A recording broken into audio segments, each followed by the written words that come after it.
Hello बच्चों, let's read the question. Question says two integer x and y chosen with replacement from the set 0, 1, 2, 3, dot dot 10. Then the probability that mod of x minus y greater than 5 is option is 62 upon 121, 60 upon 121, 30 upon 121, 31 upon 121.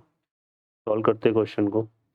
इस question के लिए जो की concept है वो देख लेते हैं यहाँ पर हम। की कॉन्सेप्ट, तो की कॉन्सेप्ट में अगर हम बात करें यहाँ पे तो क्या यूज़ करेंगे, लेट यहाँ पर हम यूज़ करेंगे formula for probability.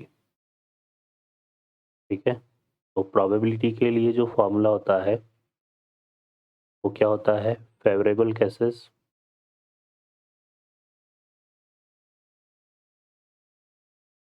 Upon total cases, total cases.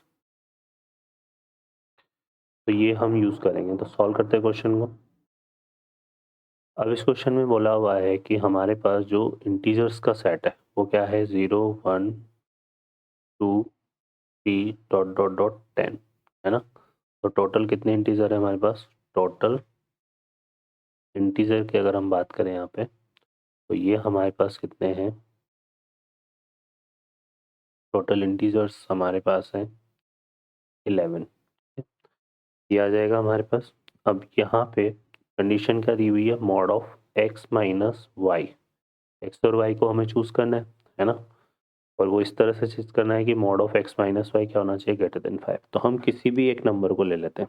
ठीक है, कि अगर हमने एक्स इक्वल टू 1 लिया, ठीक है, तो x minus y greater than 5 कब होगा, x इक्वल टू 0 लिया, सॉरी पहले हमने x इक्वल टू 0 लिया, तो y क्या क्या हो सकता है, y हो सकता है 6, 7, 8, 9, है ना, और 10। ये y की वैल्यू हो सकती है। ठीक है, 6, 7, 8, 9, 10, तो ये ग्रेटर देन 5 आएगा। और अगर हमने x इक्वल टू 1 लिया तो फिर y हमारे पास क्या होगा, 7 हो सकता है, 8 हो सकता है, 9 हो सकता है, 10 हो सकता है। तो ये ग्रेटर देन 5 आ जाएगा अगर हम x और y को इसमें से लें। और अगर x इक्वल टू हम 2 लेते हैं तो फिर y हमारे पास क्या बचता है, 8, 9, 10, ये लेंगे।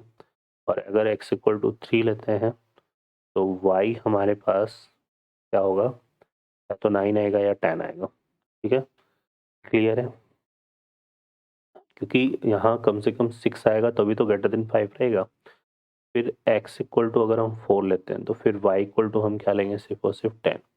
और अगर हम x इक्वल टू 5 लेते हैं तो फिर y हम यहाँ पे 0 के अलावा और कुछ नहीं ले सकते। ठीक है ना, क्योंकि अच्छा फिर ऐसा केस तो बनेगा ही नहीं ना, क्योंकि y अगर हमने 5 ले लिया, y अगर हमने 5 ले लिया, है ना, तो फिर हमारे पास x एक बार हमने 5 ले लिया तो y 1 नहीं ले सकते, 2 नहीं ले सकते, तो फिर ये वाला केस तो बनेगा ही नहीं। तो हमारे पास से टोटल 5 केसेस बनेंगे, है ना। तो यहाँ पर जो टोटल फेवरेबल केसेस बनेंगे, टोटल फेवरेबल केसेस की अगर हम बात करें तो ये हमारे पास क्या हो जाएंगे, देखो यहाँ से 5 + 4 + 3 + 2 + 1, 5 + 4 + 3 + 2 + 1। ठीक है, अब इसमें देखो यहाँ पर हम इंटरचेंज भी कर सकते हैं, x की जगह y ले सकते हैं और यहाँ पर y इक्वल टू 0 ले सकते हैं और x के लिए ये पॉसिबिलिटी हो जाएगी। ऐसे ही यहाँ y इक्वल टू 1 ले सकते हैं x के लिए, तो ये सारे केस रिपीट हो जाएंगे, है ना। तो टोटल फिर हम इसको किससे मल्टीप्लाई कर देते हैं, 2 से, तो ये आ जाएगा। तो ये हो गया हमारे पास, देखो कितना यहाँ पर 5 और 5 कितना हो गया, 10, 14 आ जाएगा। और ये 14 हो रहा है, 14 इंटू 2 कितना हो गया, 28। ठीक है, तो टोटल फेवरेबल केसेस हमारे कितने हो गए, 28। क्लियर है। अब यहाँ से सॉरी ये हमारा 15 हो रहा है बच्चों, 15 टू जा ये कितना होगा, 30 आएगा। ये टोटल फेवरेबल केसेस हमारे कितने होंगे, 30। और टोटल केसेस भी यहाँ पर देखो 11 आ रहे हैं तो 11 एक्स के लिए होंगे और 11 को ही हम वाई वे से चूज कर सकते हैं। तो टोटल केसेस हमारे, तो टोटल केसेस हैं वो हमारे कितने हो जाएंगे, 11 इंटू 11, कितना हो गया, 121। तो जो प्रोबेबिलिटी है वो हमारी कितनी हो जाएगी 30/121। ये हमारा इसका आंसर बनेगा। तो ऑप्शन यहाँ पे सी करेक्ट होगा। ओके बच्चों, I hope you understand well. Best of luck. Thank you.